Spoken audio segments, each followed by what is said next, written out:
अस्सलाम वालेकुम, welcome to up dark tales. तमाम वीडियोस अपडेट के लिए चैनल को सब्सक्राइब करके बेल नोटिफिकेशन को ऑन कर दें। जो कहानी आज मैं आपके साथ शेयर कर रही हूँ ये किसी की आप बीती है। मैं लंदन से वापस जा रहा था, दिल बहुत उदास था। वाले साहब के अचानक इंतकाल की खबर ने मुझे हिला कर रख दिया था। मैंने जल्दी जल्दी अपनी टिकट बुक करवाई और सामान तानने लगा। पाकिस्तान एयरपोर्ट पर हारिस भाई मुझे लेने आए थे। गाड़ी के शीशों पर बारिश की बूंदें माहौल को और उदास कर रही थीं। सारा रास्ता खामोशी से कट गया। घर आया, वालदा से गले लगा, बहुत सुकून मिला। बेटा बस अल्लाह की जो रज़ा, वालदा ने मुझे खुद से अलग करते हुए कहा। मैंने इस बात में सर हिला दिया। मैंने वालदा के साथ खाना खाया। खाना खाने के बाद उनको सुलाया और अपने कमरे की तरफ बढ़ गया। नींद आंखों से कोसों दूर थी। मैंने अपना बचपन याद करना शुरू किया। मैं अपने वालिदैन की इकलौती औलाद हूँ और वालिदैन ने मुझे बहुत नाज़ो और नाम से पाला। सोचते सोचते कब आंख लग गई पता ही नहीं चला और यूं कुछ दिन गुजर गए। वालदा को भी कुछ बेहतर फील होने लगा। वालदा भी कुछ बेहतर हो गई। हारिस जो कि हमारा पुराना मुलाजिम है, वालदा ने उसे बचपन से ही पाला है और लगभग मेरा ही हम उम्र है। अचानक इसने मुझे बताया कि वकील साहब आए हैं। मैं मेहमान खाने की तरफ बढ़ गया। वकील साहब बैठे हुए थे। उन्होंने अफसोस का इजहार किया और वालिद साहब की वसीयत मुझे थमा दी। जायदाद में मेरे नाम बहुत कुछ आया था। साथ में एक आबाई हवेली भी थी जहाँ पर हम लोग बचपन में छुट्टियाँ गुजारने जाया करते थे। वसीयत के मुताबिक मुझे इस हवेली में कुछ अरसे क़याम करना था। हैरत की बात थी। कोई बात नहीं, हमने यही सोचा कि इट्स ओके। हम लोग हवेली पहुँच गए। शुरू के 2-4 दिन तो पता ही नहीं चले, सफाई सुथराई और दीगर काम में निकल गए। मैंने अपना दफ्तर भी वहीं सेट कर लिया। यहाँ बहुत अच्छा लग रहा था, बहुत अच्छा एनवायरनमेंट था। रात के खाने से फारिग होने के बाद मैं बाहर लॉन में आ गया। हवेली बहुत खूबसूरत थी और बहुत बड़ी थी। कई 100 एकड़ पर फैली हुई हवेली थी और लॉन तो बहुत ही बड़ा था और इंतहाई खूबसूरत भी। मैंने शाम की चाय लेकर लॉन की तरफ बढ़ गया। मगरिब के बाद का कुछ वक्त था। मैंने देखा एक शख्स वहाँ आगे सामने खड़ा पौधे के पास कुछ बातें कर रहा था। मैंने सोचा ये कोई नौकर ही होगा। मैंने आगे बढ़कर उसे सलाम किया। उससे सलाम का जवाब दिया और इससे पहले मैं उससे कोई बात पूछता मेरी अम्मी ने मुझे आवाज़ दे दी। दूसरे ही दिन मैं फिर कॉफ़ी का मग लिए लान में चेयर पर बैठ गया। मेरी नज़रें वहीं उसी तरफ गड़ी हुई थी। मैं इसी शशोपंज में था कि वो सर्वेंट है तो मुझे उससे क्यों नहीं मिलाया गया। मैंने देखा कि अचानक से वही शख्स वहाँ खड़ा था। मैंने जाकर उससे सलाम किया और इससे पहले मैं कोई उससे बात करता वो अचानक गायब हो गया। मैंने जल्दी जल्दी हारिस को आवाज़ दी और मैंने हारिस से उस बारे में पूछा। हारिस भाई ने उससे लाइल्मी का इजहार किया। मेरा माथा ठिनका। हारिस ने तमाम घर के नौकरों को लाइन हाजिर किया। मैंने बोला इनमें से तो कोई भी नहीं है। खैर अब मुझे इंतज़ार था रात होने का। जैसे ही मगरिब की नमाज हुई उसके बाद मैं लॉन में चाय लेकर आ गया। काफ़ी देर इंतज़ार किया। रात इशा की अजान भी हो गई। मैं वहीं बैठा रहा, कुर्सी पे बैठा था और सामने मैं देख रहा था कि मेरे सामने रात की रानी का एक झाड़ था। उससे बहुत खुशबू आ रही थी। लान के बीचों बीच खजूर के दरख्त लगे थे।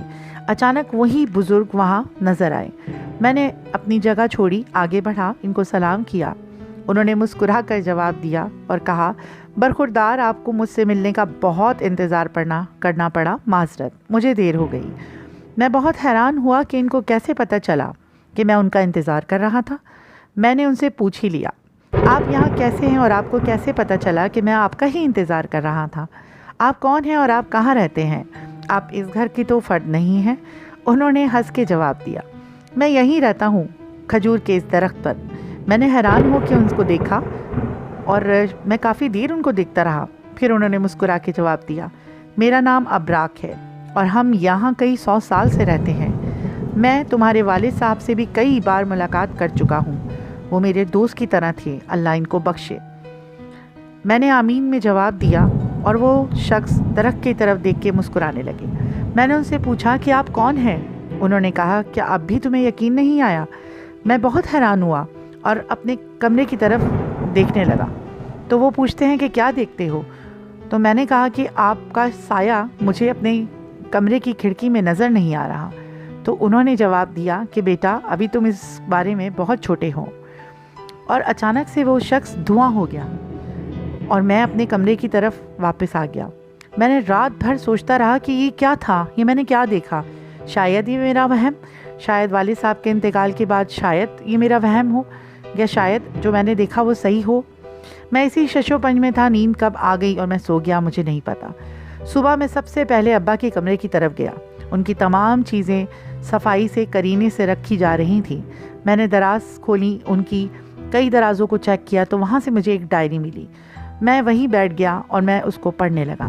اس ڈائری کے ہر صفحے پہ اسی بزرگ ابراگ کا ذکر موجود تھا اور ان کے ساتھ گزاری ہوئی باتوں کا، ہنسی مذاق، جھڑپ، تمام چیزوں کا ذکر اس ڈائری میں موجود تھا۔ آخری صفحے پہ میرے لیے ایک ہدایت بھی موجود تھی، وہ یہ تھی کہ حویلی کو نہ بیچا جائے اور یہاں ان کو رہنے دیا جائے۔